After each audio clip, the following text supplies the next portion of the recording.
Right now, we don't know anything about that. What is your take on it? Okay, this is a pretty long question. Let me start off by telling you what happens during this period of transition. Hmm. There's a collapse. So we, from Golden Age to now, from Hmm. Satyug to Kali Yuga, we Hmm. move through four periods of transition. Hmm. And every time what we saw was that there was a collapse of existing civilization Hmm. and a new set of civilizations came up. Hmm. For instance, right now we are in the ascending Kali Yuga. Hmm. We started at around 676 BC, which coincides with the Iron Age civilizations that we call now. Hmm. And what happened to all the Bronze Age civilizations? They all collapsed in the 300, 400 year period between 600, 700 BC to around 1100 BC. Hmm. There was a total collapse of all the Bronze Age civilizations. Hmm. None of them existed anymore. Hmm. And then if you go back to Bronze Age civilization, they all started at around 3600 BC. And that is also the beginning of the descending Kali Yuga as Hmm. per the Hmm. framework that I have proposed. So the Bronze Age corresponds to the descending Kali Yuga. And what happened to all the cultures that existed prior to the Bronze Age, all the Neolithic societies, Hmm. they all collapsed. Hmm. And so every time we have this new yuga coming up, the Hmm. older civilization collapses. Hmm. And then I started to question as to what is it that causes these collapses. I Hmm. mean, we have major changes, not only at a social and political level, but also environmental events take place. Hmm. Great environmental events take place. Hmm. So then I found that there's a particular swarm of comets called the Taurid resonance swarm. Hmm. It is hidden within the Taurid meteor stream. We cross the Taurid meteor stream twice a year, Hmm. once in May, June, the other time in between October to December. Hmm. Within this swarm, within this stream, there's a swarm of comets. We pass through that swarm of comets every 2,500 to 3,000 years. The Hmm. Earth passes through that center of that swarm. Hmm. That is when it bombards us with a lot of meteors and comets, Hmm. and that is what causes the collapse. Hmm. And this has come to us from a number of astronomers who have worked on the Taurid resonance swarm. Hmm. And they said that every 2,500 3,000 years we pass through the center of the swarm, and that causes a period of meteor impacts over a period of few centuries, Hmm. which perfectly ties up with what happens in course of the yuga cycle, Hmm. because the yuga durations and the time period between our passage through this swarm Hmm. perfectly adds up. Hmm. So, and in 2032 and 2036, we are once again going to pass through the center of that storm. Hmm. So, I believe that those are the periods when a lot of impact events are likely to happen. Hmm. And those impact events, and here's the thing, we think of comets as just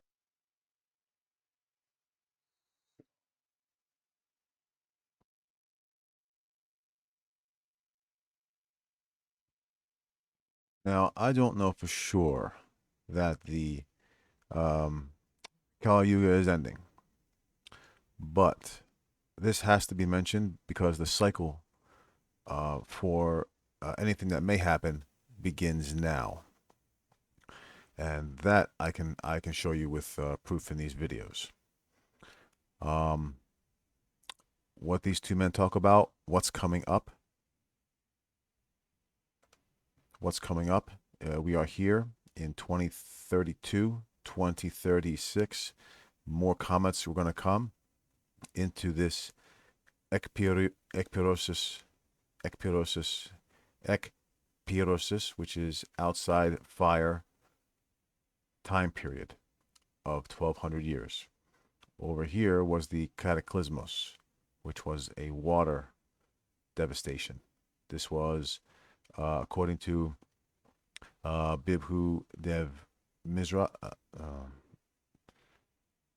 pardon me, Bibhu Dev Misra, this man right here, the researcher, he says they are going to come. I guess going to come. Comet's going to come and cause a fire cleansing, both of physical as well as mental. Um, but that's going to come now. Again, I don't know for sure, but anything that may happen, it starts now. So, and I'm going to try to explain that to you now. Um, they may happen in 2032 to 2036. But that is going to be fire catastrophes. comets from the sky. Can't stop that. This year is going to be about water and earth, mud, and it will be bulletined, breaking news, as natural, but it won't be. Let me go back here.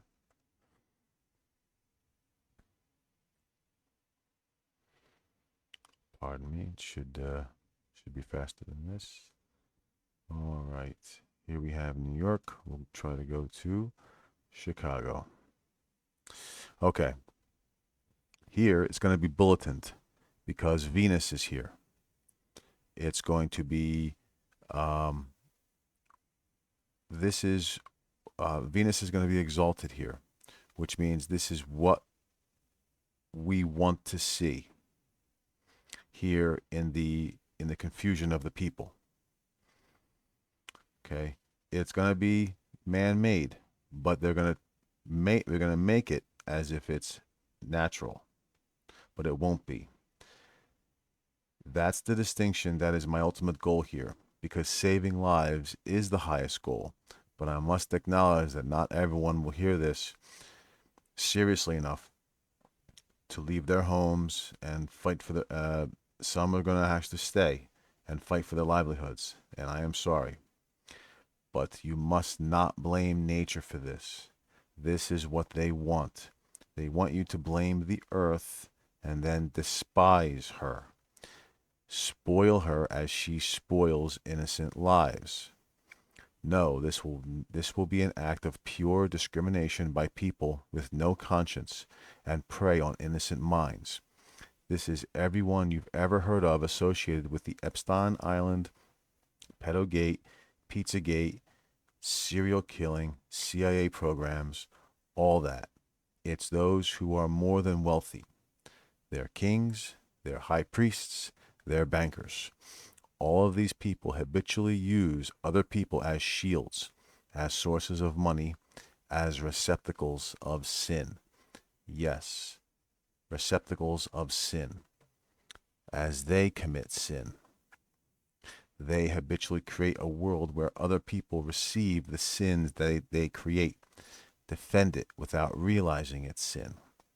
Then they can go on with the free money that's created from the ignorance. To them, other people are not innocent, but ignorant, because that's how they made us. Kids can't do math nowadays, but teachers are paid to be assigned to one kid per room to attend to their wild behavior. They made us this way, so they know us. We're predictable this way. Want to know how to guarantee getting rich? Bet on failure. Invest in society's security and bet on society's failure. And feed them sin. Sins they transfer to us. Some cultures ritually kill cows and pigs for hamburgers and hot dogs on Independence Day. Other cultures kill to eat a lamb on Easter. Evangelists kill turkeys on a day of giving thanks. Other cultures like New York and New Jersey religious groups kill chickens to atone for their sins by giving sins to chickens. Other cultures go on religious jihads and kill non-believers.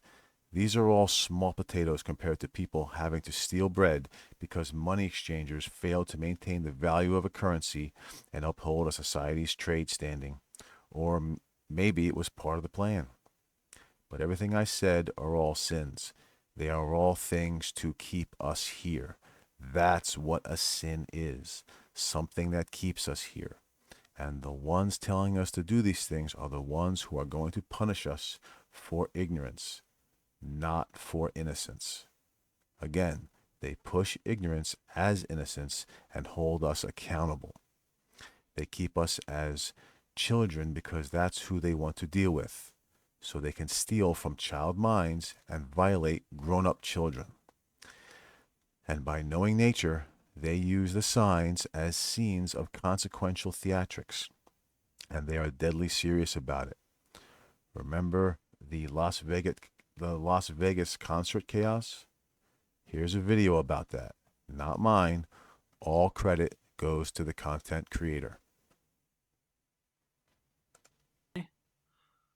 And the Arab name for it is Deneb Elgadai, which means tail of the goat.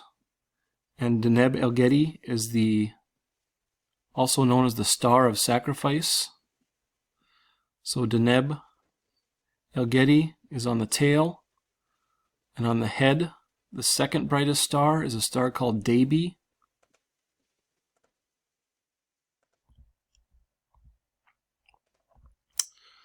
So I'm going to quickly try to go through 5 examples here of how important this star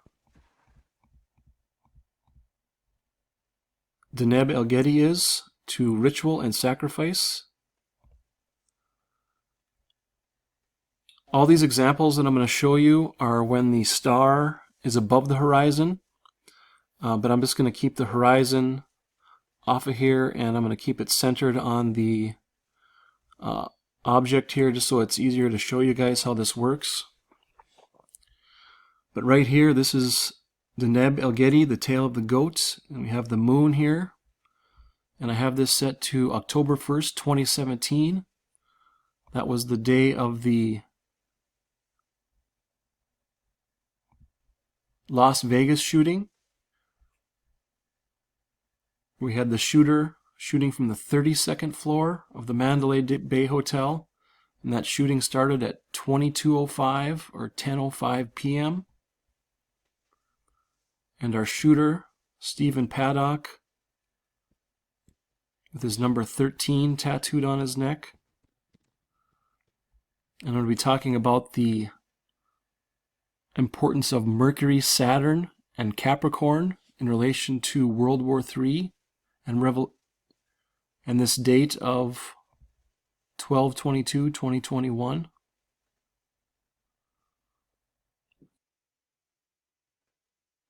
This is our star, Deneb Elgedi, the tail of the goat. And if we watch the moon, we're going to start here at 8 in the morning, 8:05 in the morning. And we're just going to go hour by hour here until we get to 2200.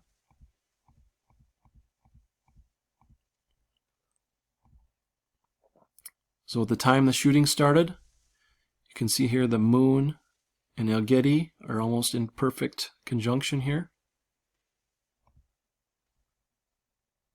So that's our first ritual to our proximity of the star Elgedi. Now if we move to the Stoneman Douglas shooting on 2/14/2018, on Valentine's Day in 2018.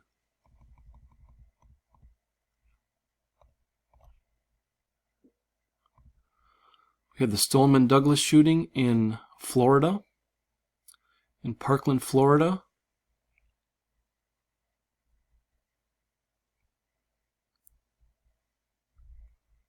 I'll show you the other ritual here to Elgedi.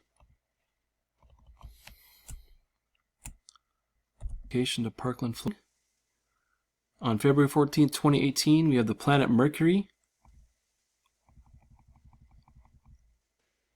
also moving into position directly in conjunction with the Elgedi star when the shooting started.